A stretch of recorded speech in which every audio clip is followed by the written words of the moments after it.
these woes. All the monies that they borrowed from the banks to buy cocoa and other operational issues, not all the monies were used for the purpose for which they were borrowed.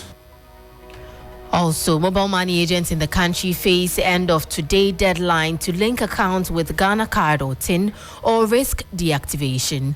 Plus, energy analyst calls for decoupling of Tema Oil Refinery Recovery Levy from the Energy Sector Levy Act to free funds for the refinery.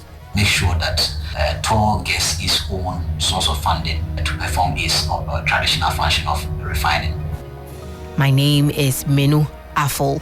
We have details of these and more lined up for you. Stay with us.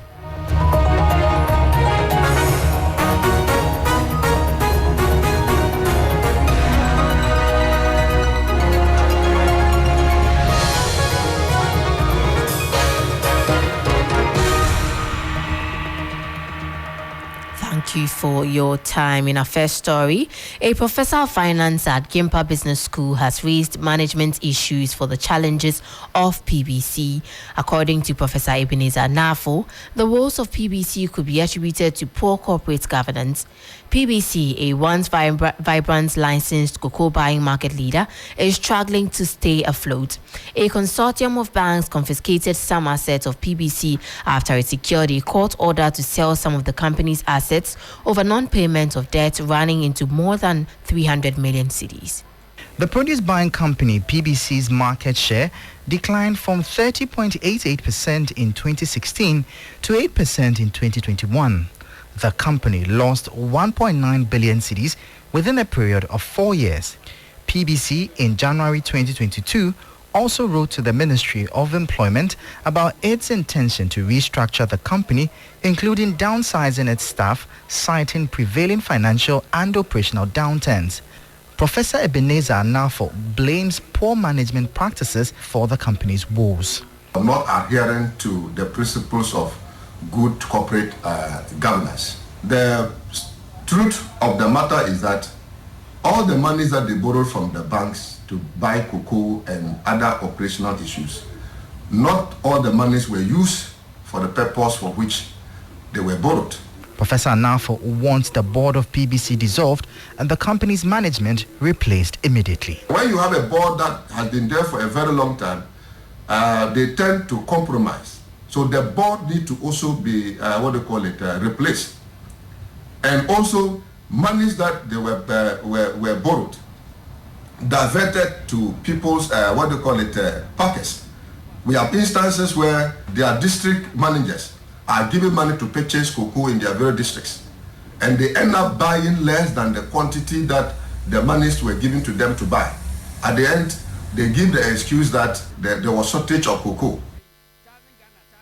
That was a report put together by my colleague Shadrach Isrifi. Away from that, mobile money agents in Ghana have until January 31, 2024 to link their accounts with either their Ghana card or their tax identification number to avoid having their SIM cards blocked. This directive, issued by the Ghana Chamber of Telecommunications after discussions with the Ghana Revenue Authority, aims to formalize the mobile money sector and combat crime. The Ghana card, a biometric identity card, and the TIN will serve as verification tools, making it harder for criminals to operate and easier for the GRA to collect taxes. This move is a significant development for Ghana's mobile money industry, promoting transparency and responsible financial practices. The Ghana Chamber of Telecommunications urges all mobile money agents to comply with the directive by the deadline to avoid disruption to their businesses. Also, an energy analyst is calling for decoupling of Tema Oil Refinery Recovery Levy from the Energy Sector Levy Act. Director of Center for Environmental Management and Sustainable Energy, Benjamin Insia, says an amendment of the Energy Sector Levy Act is needed to free money for funding of Tema Oil Refinery. Tema Oil Refinery Recovery Levy Act 642/2003 imposed 8 pesos charge on each litre of fuel to help clear TOR's legacy debts. In 2015, it was added to Energy Sector Levy Act (ESLA) as one of the levies. Monies accrued through ESLA went to the Consolidated Fund, starving TOR from money needed for its operations.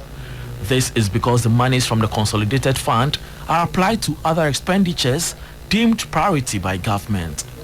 Director of Center for Environmental Management and Sustainable Energy, Benjamin Insia, says the way out of this situation is for the Energy Sector Levy Act to be amended to make the toll recovery levy a stand-alone levy. I think that we need to amend Article 1064 currently to make the toll recovery levy, as it used to be previously, a standalone levy, same way we've done for Boston margin, which has seen Boston returns in recent times being a very productive entity, and make sure that toll gets its own source of funding that is able to pay its historical debt, or what we call a legacy debt, and also gives it that room to be able to import crude to perform its traditional function of refining. The energy analyst says the fortunes of Tema Oil Refinery can be turned around and made profitable. That was a report put together by my colleague Eben Ejikum Boating. Let's shift your attention to Governor of the Bank of Ghana, Dr. Ernest Addison, who says his outfit will phase out the old 50 cedis notes in circulation. He, however, ruled out counterfeit concerns with oil bills. The issue of the upgraded CD notes, remember this was done sometime in 2014 or 2015. They had issues with the 50 Ghana CD, and therefore they introduced what they call the upgraded 50 Ghana CDs. So you have the upgraded ones with the cocoa pod, I think, prominently showing, and then the older ones are also in circulation. So there are not many of those older ones left, but they are still legal tender. So there's not an issue with counterfeiting. From the data that we have seen, maybe one or two counterfeit notes in 2023 compared to previous times when you could get nearly 30. But the counterfeiting issue is not a major problem. That was the voice of Governor of the Central Bank, Dr. Ernest Addison. It's time now to take a look at how the city is faring against major trading currencies and how some of our key commodities are faring on the global market.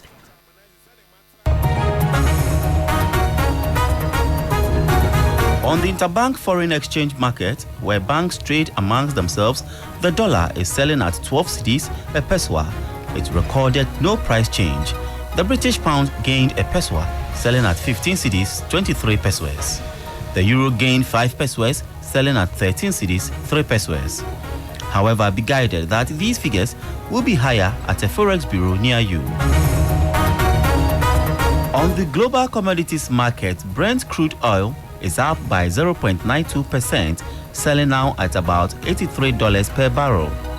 While the price of an ounce of gold is down by 0.03%, selling at about $2,033. Price of cocoa is up by 1.54%, selling at $4,805 per ton.